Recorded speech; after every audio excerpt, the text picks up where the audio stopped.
I'll never forget the sound of my sister's scream that Christmas morning. Not a scream of fear, but pure, unfiltered joy. I was standing in the foyer of our family's mansion, coffee in hand, watching through the floor-to-ceiling windows as my father led her into the driveway, his hand covering her eyes like she was 5 years old again. When he pulled his hand away, there it was, a Tesla Model S, candy apple red, with an enormous white bow on the hood.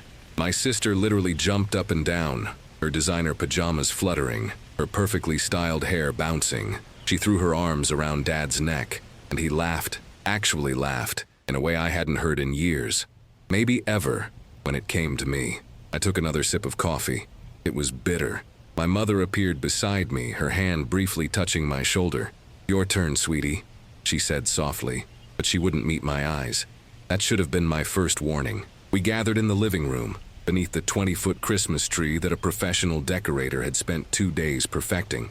My sister was still gushing about the car, showing everyone pictures she'd already posted on Instagram. 300 likes in 5 minutes. I counted. Dad handed me a small wrapped box. Light, very light. I opened it slowly, aware that everyone was watching. Inside, nestled in tissue paper that cost more than the gift itself, was a pair of socks. Not even nice socks. The kind you buy in a six-pack at a discount store. Gray, plain, one had a loose thread. "Every man needs good socks," Dad said with a straight face.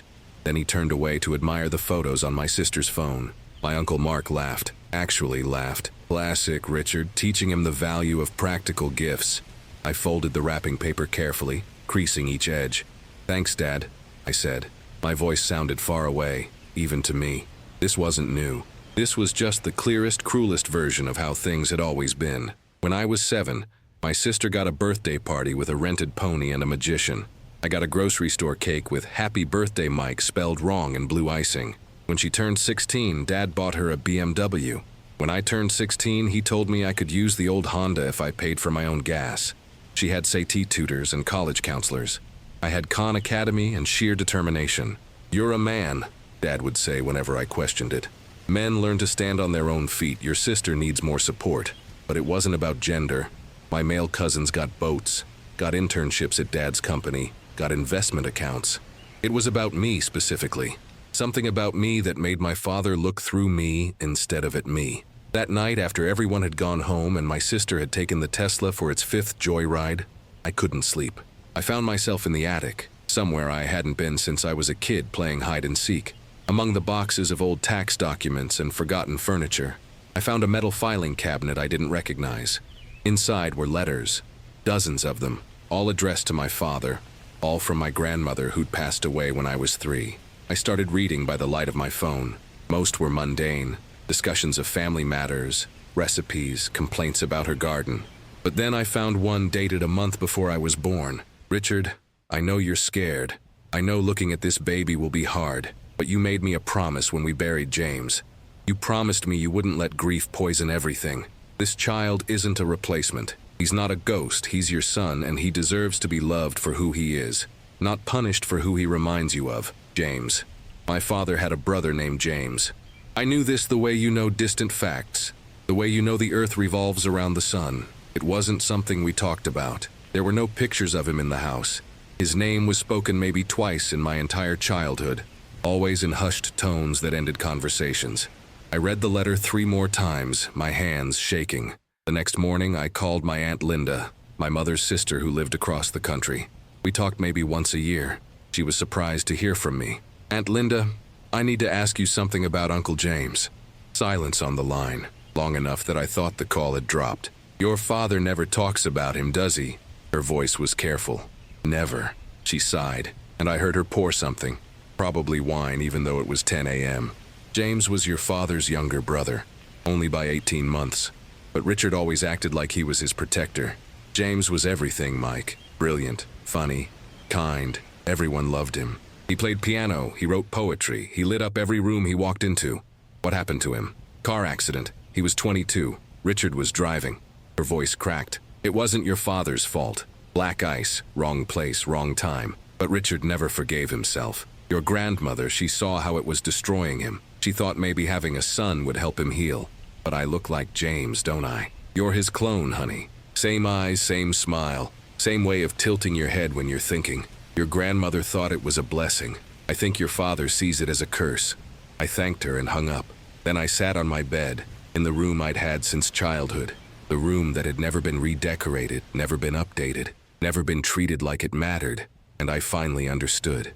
I wasn't unloved because I was unlovable. I was unloved because loving me hurt him too much. New Year's Eve, our family always hosted a party. 100 people in formal wear, champagne that cost more per bottle than most people's car payments, a string quartet playing in the corner. My sister wore a gold dress and held court by the Tesla, which she'd had detailed for the occasion. I wore a suit I'd bought myself 3 years ago. At midnight, as everyone toasted and kissed and celebrated, my father raised his glass. To family, he said, and to those who make us proud. His eyes were on my sister. I set down my glass. The sound of it hitting the marble table made several people turn. Dad, can I talk to you? Not now, Mike. We have guests. Now. Something in my voice made him pause. My mother's hand went to her throat. My sister stopped mid-sentence in her conversation.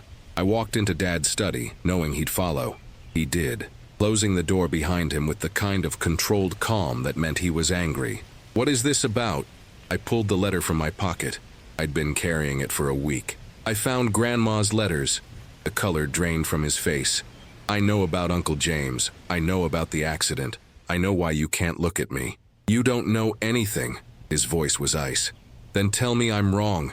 Tell me you haven't spent my entire life punishing me for having his face. Tell me the socks weren't just another way to show me I don't matter. You're being dramatic.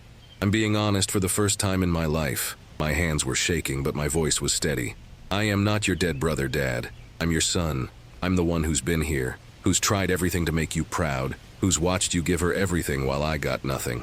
Not because I didn't deserve it, but because you couldn't stand to see me. Stop. His voice cracked. You've had 28 years to see me. 28 years to be my father. And you chose grief over me. Every single day you chose grief. I couldn't. He shouted it, and it shocked us both. He never shouted. I couldn't look at you without seeing him, without remembering that I killed him. You didn't kill him. It was an accident. I was driving. I was supposed to protect him. That was my job, my only job, and I failed. Tears were streaming down his face now. My father, the man who'd never shown emotion, was sobbing in front of me.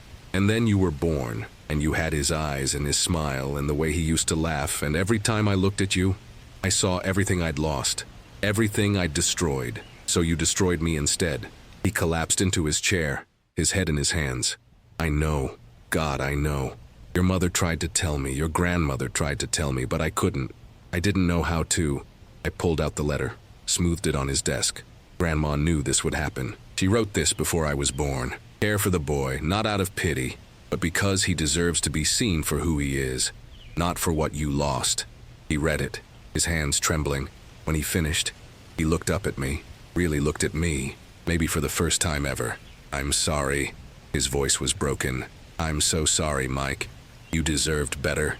You deserved everything, and I gave you nothing. I gave you less than nothing.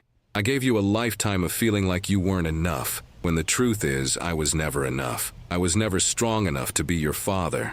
I wanted to stay angry. I wanted to walk out. I wanted to tell him it was too late. That sorry didn't fix 28 years of invisible wounds. But I saw him, really saw him, and I saw a man who'd been drowning for 3 decades. I don't need you to give me a Tesla, Dad. I don't need money or gifts or grand gestures. I just need you to see me. Actually see me. Mike, your son, not James, not a ghost, me. I see you. He stood up, moved toward me carefully, like I might disappear. I'm looking at you right now and I see my son. I see someone who's stronger than I ever was. Someone who survived having a coward for a father and still became a good man. I see you, Mike, and I'm terrified of how much time I've wasted. He hugged me. For the first time in my adult life, my father hugged me. It was awkward and desperate and late. So late, but it was real. Can we start over? He whispered. I know I can't fix what I've done, but can I try to do better? I pulled back, looked at him. It's going to take time, and probably therapy. A lot of therapy. I'll do whatever it takes.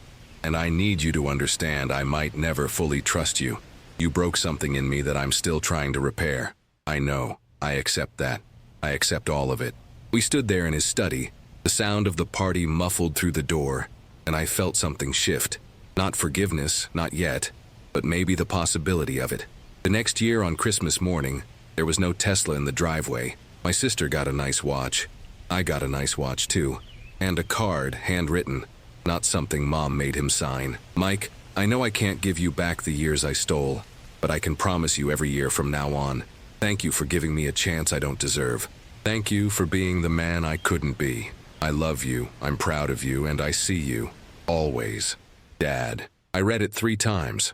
The watch was nice, but the card was everything. We had coffee together that morning, just the 2 of us. We talked about my job, about his business, about Uncle James. It was stilted and careful, but it was honest. We'd started therapy together in March. Family sessions, individual sessions. It was brutal and necessary. My sister asked later if I was happy with my gift. It's not a car, she said, almost apologetically. It's perfect, I told her. And I meant it. Because I'd spent my life wanting a Tesla, wanting proof of worth measured in horsepower and luxury. But what I actually needed was 6 words on a card. I love you. I see you. The lesson I learned that Christmas, the lesson that took 28 years and a pair of cheap socks to understand, was this. Some people show love through gifts, some through words, some through time. But the deepest love, the kind that actually heals, is the love that sees you.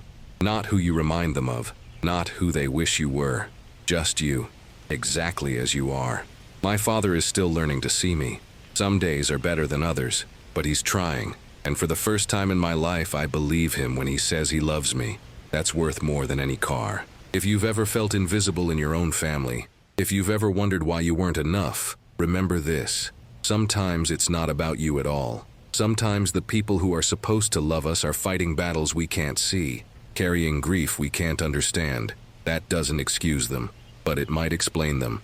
And if you're brave enough to ask why, strong enough to demand to be seen, you might just break through to something real. Don't forget to subscribe if this story moved you. Remember, you deserve to be seen exactly as you are.